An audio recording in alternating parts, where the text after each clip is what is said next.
যে ব্রেকিং এই মুহূর্তে নজর রাখতেই হচ্ছে পার্থ চট্টোপাধ্যায়কে জামিন, শর্ত সাপেক্ষে জামিন পার্থ চট্টোপাধ্যায়কে। আরো বিস্তারিত এই বিষয়ে মৈত্রেয়ী জানাতে পারবে। মৈত্রেয়ী, কি জানা যাচ্ছে, কি শর্ত সাপেক্ষে জামিন?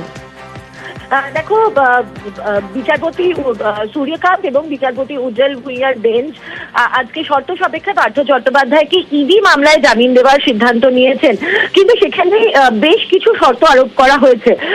কি শর্ত? প্রথমত হচ্ছে ট্রায়াল, এবং প্রথম সব থেকে গুরুত্বপূর্ণ, এই অবিলম্বে কিন্তু জামিন পাচ্ছেন না পার্থ চট্টোপাধ্যায়। তিনি জামিনে মুক্ত হতে পারবেন 1 ফেব্রুয়ারি অথবা তার আগে।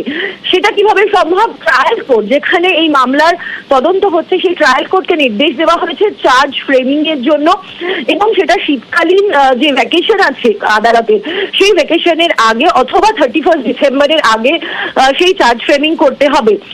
তার সঙ্গে সঙ্গে জানুয়ারির মধ্যে ইডিকে নির্দেশ দেওয়া হয়েছে যে সমস্ত জিজ্ঞাসাবাদ, অত্যন্ত গুরুত্বপূর্ণ যারা সাক্ষীরা রয়েছেন তাদের জিজ্ঞাসাবাদ শেষ করতে হবে, এবং এই দুটি প্রক্রিয়া হয়ে যাওয়ার পরে সেটি 1 ফেব্রুয়ারি অথবা তার আগে, যখনই এই দুটি প্রক্রিয়া সম্পন্ন হবে, পার্থ চট্টোপাধ্যায় ইডি মামলায় জামিন পাবেন, এমনটা নির্দেশ দিয়েছে সর্বোচ্চ আদালত। কিন্তু সেখানেও তিনি জামিন পাওয়ার পরেও কিন্তু বেশ কিছু শর্ত আরোপ করা হয়েছে। তার মধ্যে তিনি কোনো সাক্ষীদের প্রভাবিত করতে পারবেন না, এবং তিনি কোনো পাবলিক অফিস হোল্ড করতে পারবেন না, শুধু তার বিধায়ক পদ ছাড়া।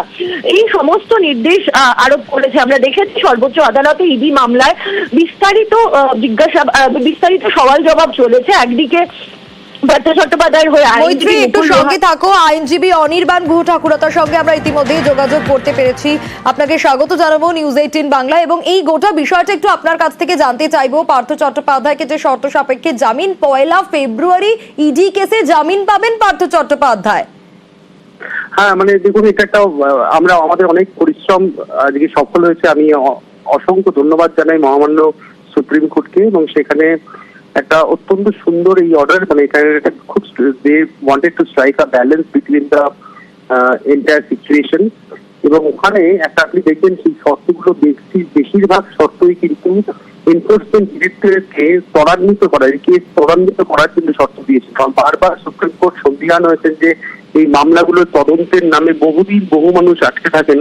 তাই জন্য ওনারা বলেছেন যে এত তারিখের মধ্যে চার্জ ফ্রেম করতে হবে, ভালনারেবল উইটনেসদেরকে এত তারিখের মধ্যে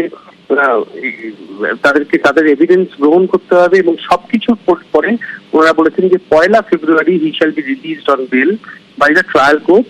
এবং সেখানে এই যে ব্যালেন্সটা, এবং তার মধ্যে বুঝতেই পারছেন এনফোর্সমেন্ট ডিরেক্টরেটের উপর একটা সাংঘাতিক দায়িত্ব দেওয়া হলো। সেই ডিসেম্বরের শেষ, আজকে প্রায় ডিসেম্বরের 12 তারিখ হয়ে গেছে, ডিসেম্বর থেকে 1.5 মাসের মধ্যে তাদেরকে এই মামলার অনেকটা ত্বরান্বিত করতে হবে, যেটা আমার মনে হয় এনফোর্সমেন্ট ডিরেক্টরের কাছে একটা চ্যালেঞ্জ হিসেবে দেখা দেবে।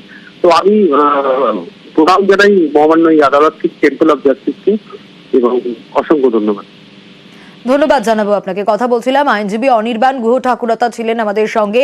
ইডি কেসে 1 ফেব্রুয়ারি জামিন পাবেন পার্থ চট্টোপাধ্যায়, এবং পার্থ চট্টোপাধ্যায়কে জামিনের নির্দেশ সুপ্রিম কোর্টের। 31 ডিসেম্বরের আগে চার্জ গঠন করতে হবে ট্রায়াল কোর্টকে।